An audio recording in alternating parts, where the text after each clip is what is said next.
नमस्कार।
बताने वाली हूँ, तो आप बने रहिए मेरे साथ।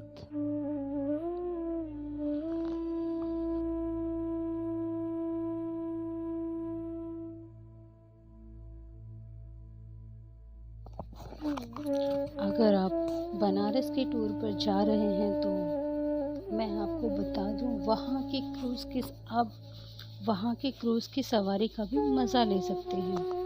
दुनिया का सबसे पुराने शहरों में से एक और भारत का पौराणिक शहर है बनारस।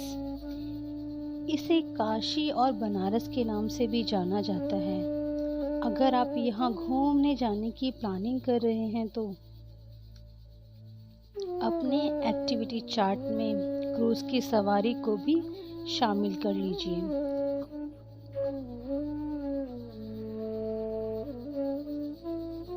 यहाँ जानिए क्रूज़ की बुकिंग, टाइमिंग, फीस और लग्जरी से जुड़ी बातें।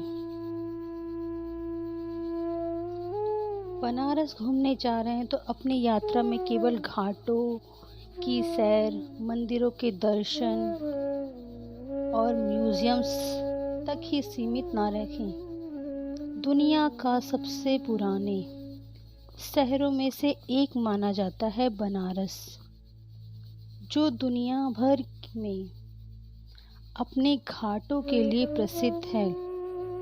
लेकिन अब बनारस के घाटों पर सुकून से बैठने के अलावा आप गंगा नदी पर भी लग्जरी क्रूज़ की सवारी ले सकते हैं।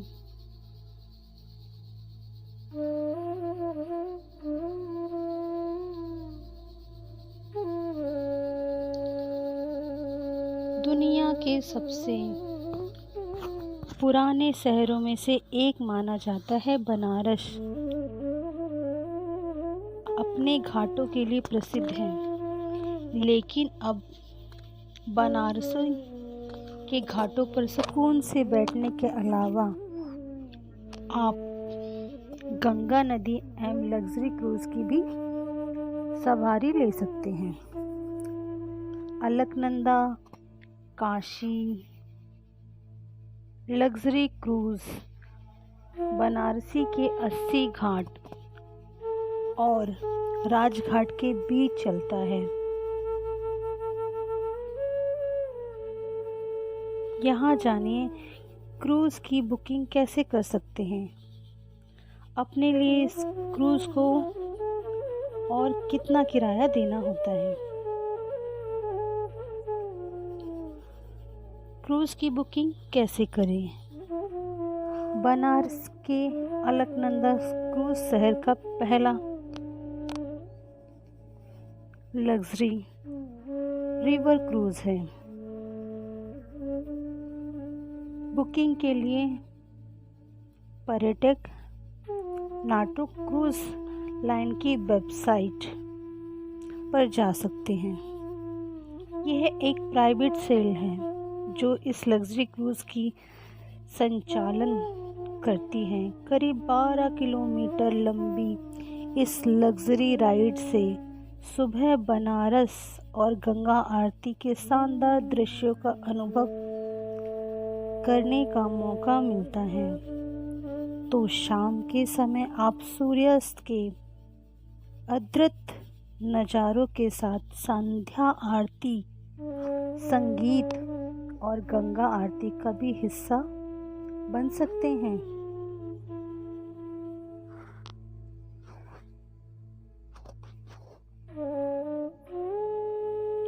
क्रूज़ की बुकिंग, टाइम और टिकट से जुड़ी जानकारी।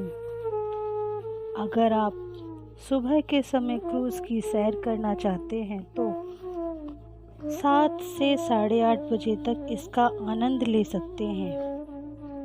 शाम के समय क्रूज़ की सैर के लिए समय 6 से 8:30 बजे तक का है।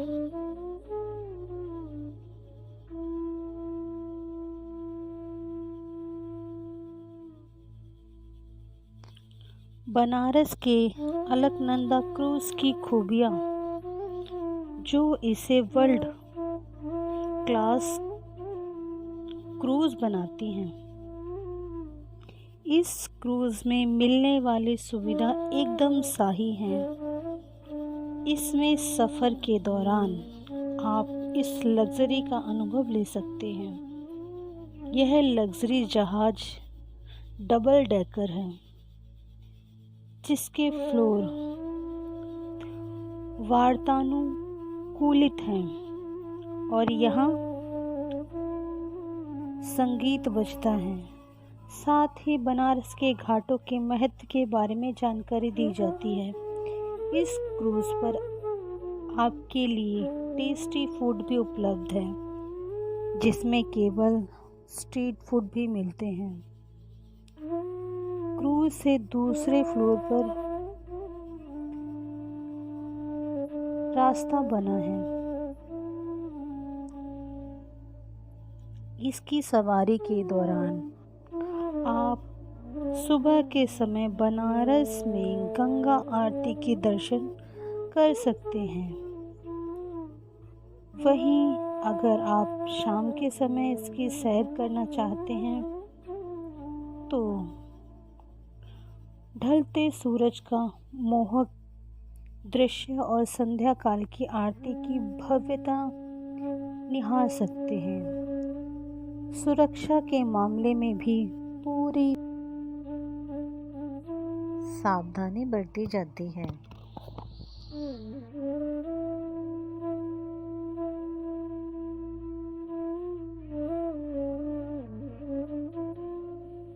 अलकनंदा काशी के लग्जरी क्रूज़ में सभी की सुरक्षा के लिए बोर्ड पर सुरक्षा जैकेट और लाइफ गार्ड हैं।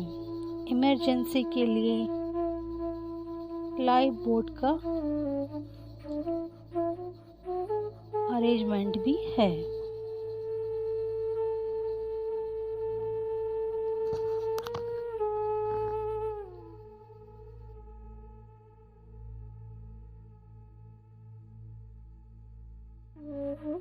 यहाँ पे पर पर्सन के अकॉर्डिंग आपको पानी की वाटर बॉटल दी जाती है और क्रूज़ में बैठने के दौरान तुरंत ही आपको कॉफ़ी और बिस्किट दिए जाते हैं। बच्चों के लिए फ्रूटी दी जाती है।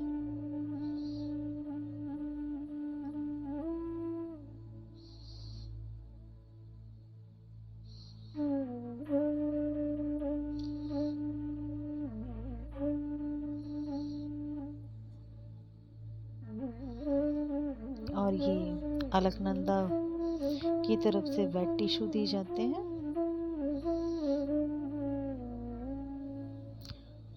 और टी कॉफ़ी पीने के बाद ही ये रबिश गार्बेज ले जाते हैं जिससे कोई गंगा नदी को दूषित ना करें, यानी कि गंगा नदी में कोई कूड़ा ना डालें, इस वजह से वो साथ ही ले जाते हैं।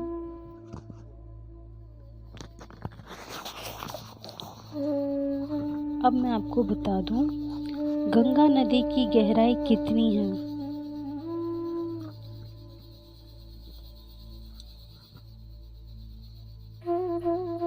गंगा नदी की गहराई 33 मीटर है और गंगा नदी की लंबाई भारत में सबसे अधिक है।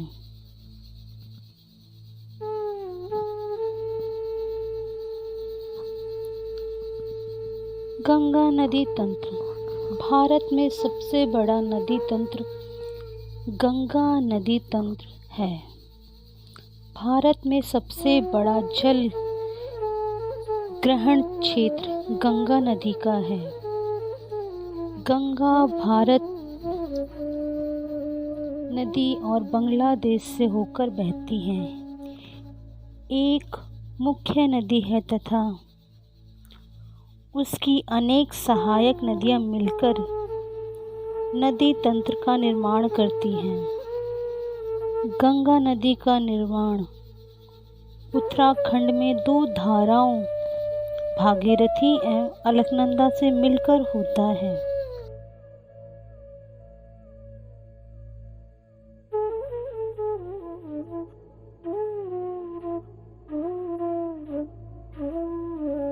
भागीरथी एवं अलकनंदा नदी देवप्रयाग से मिलकर गंगा नदी का निर्माण करती है। अब मैं आपको बता दूं, सिर्फ गंगा नदी ही क्यों पवित्र मानी जाती है। गंगा नदी प्राचीन काल से ही भारतीय जनमानस से अत्यंत पूज्य रही है। इसका धार्मिक महत्व जितना है विश्व में शायद ही किसी नदी का होगा। गंगा विश्व की एकमात्र नदी है जिसे श्रद्धा से माता कहकर पुकारा जाता है।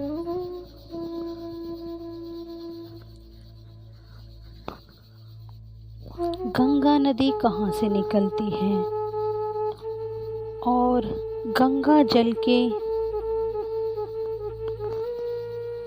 को इतना पावन क्यों माना जाता है और इसमें कीड़े क्यों नहीं पड़ते।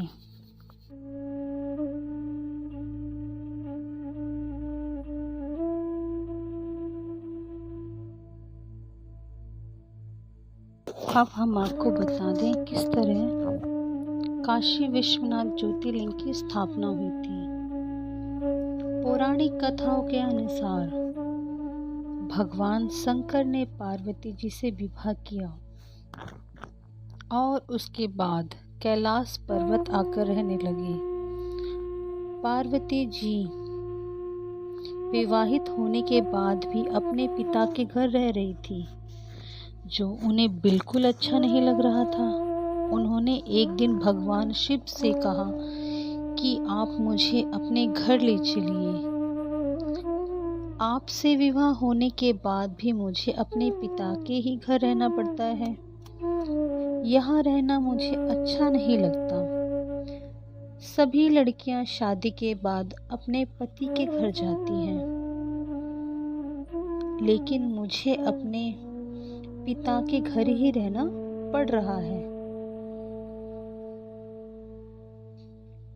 भगवान शिव ने पार्वती की बात को स्वीकारा और उन्हें अपने साथ अपनी पवित्र नगरी काशी ले आए। यहाँ आकर वो विश्वनाथ ज्योतिर्लिंग के रूप में स्थापित हो गए। कहते हैं कि इस ज्योतिर्लिंग के दर्शन करने से ही मनुष्य सभी पापों से मुक्त हो जाता है अगर कोई भक्त प्रतिदिन इसके दर्शन करता है तो उसे योगक्षेम का समस्त भार भगवान शंकर अपने ऊपर ले लेते हैं। ऐसा भक्त शिव शंकर के इस धाम का अधिकारी बन जाता है। साथ ही उस पर शिव की कृपा हमेशा बनी रहती है। मान्यता तो यह है कि भगवान विश्वनाथ स्वयं अपने परम भक्त को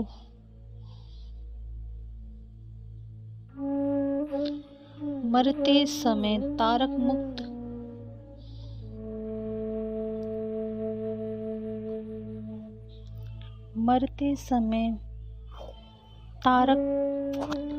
मंत्र सुनाते हैं।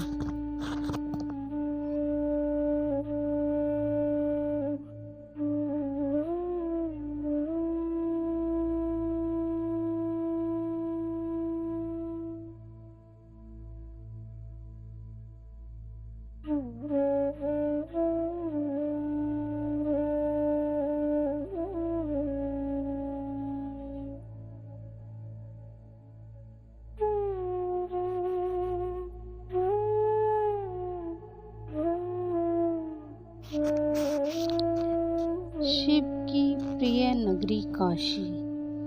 भगवान शंकर यहाँ स्वयं पार्वती संगराज राजेश्वर स्वरूप में है विराजमान। चलिए इसकी रोचक बातें हम आपको बताते हैं। शिव की प्रिय नगरी काशी। अभिमयुक्त क्षेत्र काशी। भगवान शिव यहाँ स्वयं पार्वती के साथ राजेश्वर स्वरूप में विराजमान हैं। 12 ज्योतिर्लिंगों में प्रमुख श्री काशी विश्वनाथ ज्योतिर्लिंग में शिव और शक्ति दोनों विराजते हैं और ऐसा अद्भुत संयोग दुनिया में कहीं नहीं है। मान्यता है कि बाबा विश्वनाथ काशी में गुरु और राजा के रूप में विराजते हैं।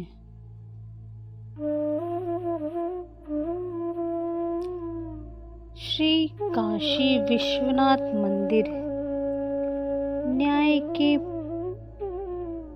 पूर्व अध्यक्ष आचार्य अशोक त्रिवेदी का कहना है, यह दुनिया का इकलौता मंदिर है जिसको निष्कल ब्रह्मेश्वर ज्योतिर्लिंग आदि विश्वेश्वर कहा जाता है।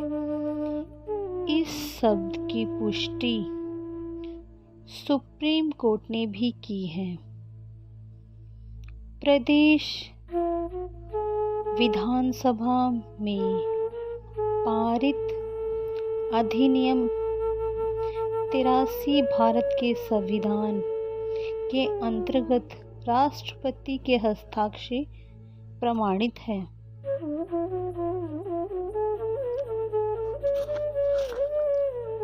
अधिनियम में ही बताया गया है कि श्री काशी विश्वनाथ प्रचलित व प्रसिद्ध नाम है। बाबा के मंदिर का गुंबद श्रीयंत्र से मंडित है।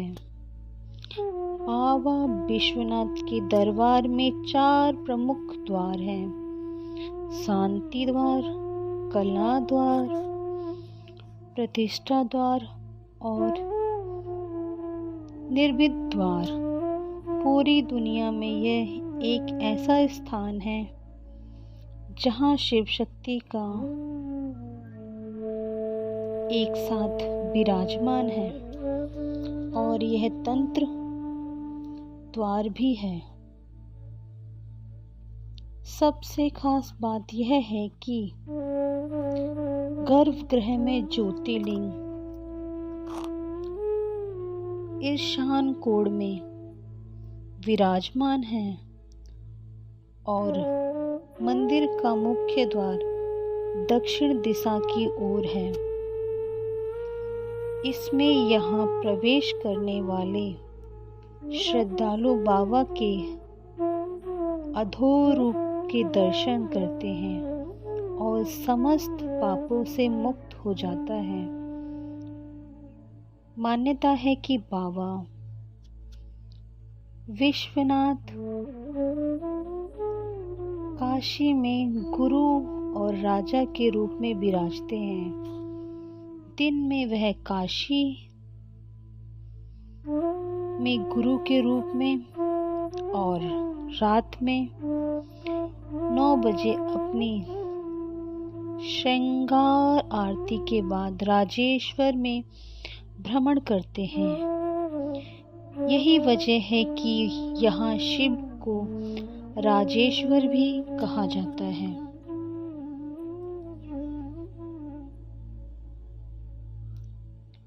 अब हम बताएंगे आपको काशी विश्वनाथ मंदिर का इतिहास। द्वादश ज्योतिर्लिंगों में प्रमुख काशी विश्वनाथ मंदिर अनादिकाल से काशी है। यह स्थान शिव और पार्वती का आदि स्थान है। इसलिए द्वादश ज्योतिर्लिंग में प्रमुख काशी विश्वनाथ मंदिर आदि काल में काशी में है।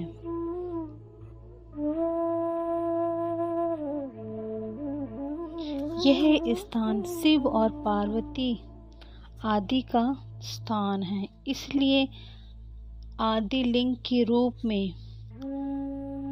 अभिमुक्तेश्वर को ही प्रथम लिंग माना गया है। इसका उल्लेख महाभारत और उपनिषद में भी किया गया है। ईसा पूर्व 11वीं शताब्दी में राजा हरिश्चंद्र ने जिस विश्वनाथ मंदिर का जीर्णोद्धार करवाया था, उसका सम्राट विक्रमादित्य ने जीर्णोद्धार करवाया था। उसे ही 1194 में महमूद गौरी ने लूटने के बाद तोड़वाया था। इतिहास के अनुसार इस भव्य मंदिर को सन 1194 में महमूद गौरी ने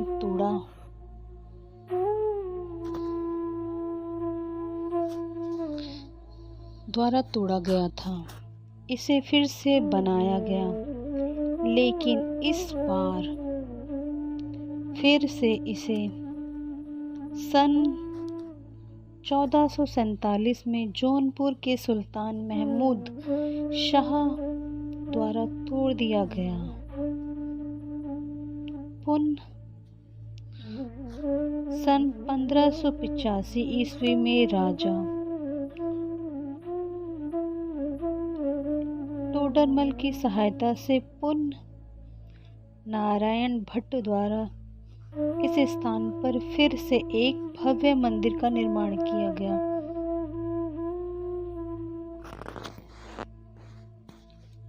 इस भव्य मंदिर को फिर से सन 1447 में जौनपुर के सुल्तान महमूद शाह द्वारा तोड़ दिया गया।